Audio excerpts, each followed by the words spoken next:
Programme का आयोजन किया गया था। इसको लेकर के मदरसा बोर्ड के पूर्व चेयरमैन अब्दुल कय्यूम अंसारी साहब लगातार इसके लिए मेहनत कर रहे हैं, पूरे बिहार का दौरा कर रहे हैं। आज उन्होंने इसी कड़ी में सहरसा ज़िला का दौरा किया और एक प्रोग्राम का आयोजन किया गया।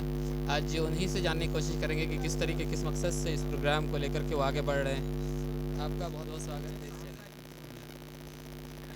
ये जानने की कोशिश करेंगे कि सर कि आप पूरे बिहार का दौरा करें, जैसा आपने प्रोग्राम में कहा कि उर्दू अंजुमन तरक्की उर्दू की जानिब से आप पूरे बिहार का दौरा कर रहे हैं, तो इसका असल मकसद क्या है? असल मकसद ये है कि बिहार में उर्दू के तई लोगों को बेदार करना है और उर्दू हमारी मादरी ज़ुबान है और बिहार में उर्दू को दूसरी सरकारी ज़ुबान का दर्जा है। इसके तहत जनाब नीतीश कुमार वज़ीर आला बिहार ने तमाम 75,000 प्राइमरी मिडिल स्कूल में एक एक उर्दू टीचर बहाल करने के लिए, जिसमें 45,000 उर्दू टीचर काम कर रहे हैं और बाकी जगहों में बहाली का काम शुरू है। इसके साथ साथ अभी सेकेंड लैंग्वेज उर्दू है, इसके लिए तमाम दफातर में उर्दू अमले की तकर्री हो, इसके लिए 1700 पोस्ट सेंक्शन हुआ, जिसमें तकरीबन तमाम पहले बहाली हो चुकी है और अभी 1100 का लेटर निकला और बहुत जल्द वो लोग ज्वाइन करें। इस तरह से मदारिस में भी उर्दू के तई काम हो रहा है और मदरसों में जनाब नीतीश कुमार सरकार ने 7वीं शरह तनख्वाह लागू किया है और नए टीचरों का वेतनमान लागू किया गया है। नया सिलेबस SCRT NCRT बुक मदरसों में लागू किया गया है मजहबी किताबों के साथ। इस तरह हुकूमत के ज़रिए उर्दू को फ़रोग़ के लिए काम किया जा रहा है। अंजुमन तरक्की और सरकार दोनों का क्या संबंध है सर? क्या ये सरकारी इदारा है या फिर प्राइवेट है? ऐसा है कि सरकारी अदारा नहीं है, ये रजिस्टर्ड ऑर्गेनाइजेशन है जो अंजुमन के ज़रिए इसको तस्लीम किया है माइनॉरिटी डिपार्टमेंट ने। माइनॉरिटी डिपार्टमेंट के सपोर्ट से ये इदारा काम कर रहा है और इसके तहत जो है तमाम जो उर्दू सेकेंड लैंग्वेज है इसको इम्प्लीमेंट करने की ज़िम्मेदारी अंजुमन को सरकार ने दिया है और उर्दू के जो भी 7 कामों के लिए जो बनाया गया है उसके लिए हम अंजुमन में तमाम ज़िलों में 7 काम है। उर्दू के उस अमली नफाज के लिए पूरी तंजीम काम कर रही है। उसी के तहत आप name plate sign board Urdu में लिखा जाए, रजिस्ट्री में दरखास्तें हैं और वो रजिस्टर्ड जो डीड होता है वो एक्सेप्ट किया जाए, उर्दू में दरखास्तें दी जाए। ये सब काम के लिए हमारे तंजीम काम कर रही है। क्या ये तंजीम पूरे बिहार में काम कर रही है? अगर पूरे बिहार में काम कर रही है तो किन किन ज़िलों में किस तरीके से इसमें कमेटी का गठन होता है और इसकी क्या प्रक्रिया? सब ज़िलों में एक कमेटी बनाई जाती है ज़िला लेवल पर, ब्लॉक लेवल पर। उसमें एक सदर, 3 नायब सदर, एक सेक्रेटरी, 3 ज्वाइंट सेक्रेटरी और बढ़ा भी सकते हैं। इसके वो पूरे ज़िला में कमेटी को मंजूरी देकर DM को भी लिख देता हूँ ताकि जो उर्दू के जो सेकेंड लैंग्वेज का काम हो रहा है उर्दू डायरेक्टरेट के जरिए उसमें हमारे उर्दू के जो सेक्रेटरी सदर हैं वो पार्टिसिपेट करें और काम करें। ये सब काम आप पूर्व में मदरसा बोर्ड के चेयरमैन रह चुके हैं और फ़िलहाल अभी अंजुमन तरक्की उर्दू के पूरे बिहार के सेक्रेटरी हैं। आप कब से इससे जुड़े हुए हैं और आपकी क्या खिदमत रही है इसके लिए? ऐसा है कि 1980 से मैं अंजुमन में ज़िला में सदर चुना गया था और सारण कमिश्नरी ऑर्गेनाइजर था और उसी हैसियत से मैं JP न्यूज़ सिंडिकेट का मेंबर और सेनेट का मेंबर था और 80 से लेकर 2003 तक जो है ज़िला में था और 2003 में स्टेट में चुनाव हुआ, उसका जीता हूँ और लगातार उसके बाद से अभी तक मैं अंजुमन की सेक्रेटरी के हैसियत से काम कर रहा हूँ। बहुत बहुत शुक्रिया। अब हमारे साथ मौजूद हैं खगड़िया लोकसभा के पूर्व सांसद चौधरी महबूब अली कैसर साहब। इन्होंने 2 मरतबा लगातार खगड़िया से सांसद रहे हैं और इनकी भी बहुत खिदमत है। इनके जानना चाहेंगे किस तरीके से इन्होंने उर्दू के लिए क्या किया। जैसे कि चेयरमैन साहब ने बताया कि मौलाना आज़ाद मौलाना मज़हरुल हक यूनिवर्सिटी में एक बड़ा योगदान रहा है। उसमें सर आप किस तरीके से क्या वो था, लोगों के सामने वो नहीं आ पाया था? आप मेरी आदत नहीं है कि बहुत ज़्यादा अपना ढिंढोरा पीटे, लेकिन अल्लाह ने मौका दिया था तो उससे हम लोग फ़ायदा उठाए और एक बड़ा यूनिवर्सिटी कायम है आज के दिन में माशाल्लाह। पहले तो बड़े और उसका रूह रवा यही थे हमारे चेयरमैन साहब जो थे ना, इन्हीं के पूरे एकदम रोज़ हाजिर हो जाते थे बग़ैर इसके माने कोई किसी के यहाँ जाने में 5 बार ख़राब लगता है, लेकिन इनको कोई ये नहीं था, कोई अना नहीं, कोई एकदम रोज़ आते थे तो हमको भी इंटरेस्ट जागा कि भाई अपने लोगों की बात है तो उसको करनी चाहिए।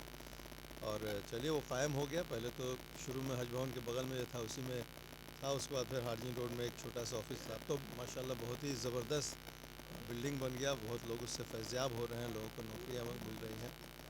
तो चलिए ये ऊपर वाले को एक काम लेना था, हुआ उसके लिए बिहार गवर्नमेंट, लालू जी उस टाइम में मुख्यमंत्री होते थे, या राबड़ी जी थे, हाँ, राबड़ी जी थे, तो लालू जी से हम लोग मिले, 2-3 बार मिले, और उन्होंने भी फ़राग़ दिली दिखाई और हो गया, कायम हो गया, सब ऊपर वाले की मेहरबानी। उर्दू जहाँ तक सिमरी बख्तियारपुर में एक गहरा ताल्लुक़ रहा है, जिस भी लाइन से पढ़े, लेकिन एक उर्दू सबकी मजबूत रही, खासकर इस्लामिया हाई स्कूल से जो लोग आए, आप तो उसके सदर भी हैं। तो इस सिलसिले में बहुत सी जगह पर ऐसे अभी साइन बोर्ड नहीं लगे हैं, तो उस बारे में क्या कहना? जैसे कि नगर परिषद का भी दरवाजे लगाए गए हैं, बहुत सारे अभी लगने बाकी हैं, उसमें उर्दू बोर्ड बहुत सी जगह से गायब है, तो उसमें सर आपकी क्या वो रहेगी?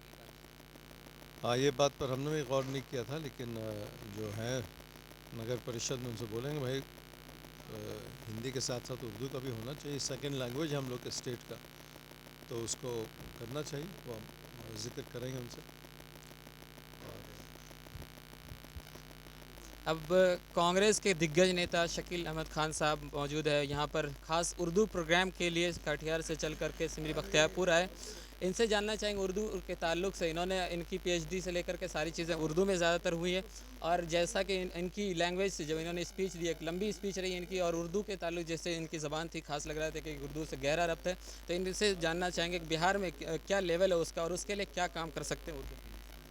पहली बात तो उर्दू बोलने वाले जितने भी बिहार में हैं,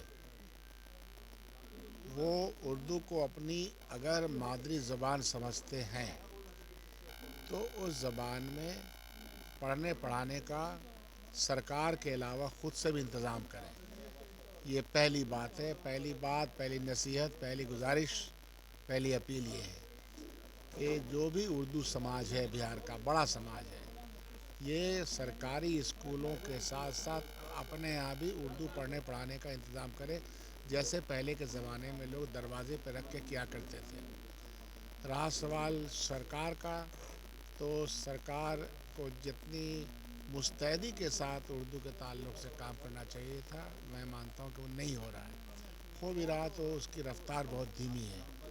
तो दोनों मामला है, उर्दू पढ़ने पढ़ाने वाले, उर्दू तरवीज़ व इरशाद वाले, उर्दू समाज की मेहनत भी उतनी ही होनी चाहिए जितनी हम ये करते हैं, तमन्ना करते हैं। सर उर्दू के सबसे ज़्यादा बात जो होती है उसके लिए कहते हैं कि साइन बोर्ड होने चाहिए हर तरफ उर्दू के, तो आप जहाँ से आते हैं कांग्रेस पार्टी, वहाँ सदाकत आश्रम हर तरफ उर्दू के साथ इंग्लिश, उर्दू और हिंदी तीनों लैंग्वेज में, बाकी जगहों पर जब प्रोग्राम होते हैं तो वहाँ से उर्दू क्यों गायब हो जाती है? कोशिश ये रहती है कि उर्दू ज़बान का भी मामला बैनर्स में आए, पोस्टर में आए, सब में आए, लेकिन ये तो लगाने वाले के ऊपर है ना।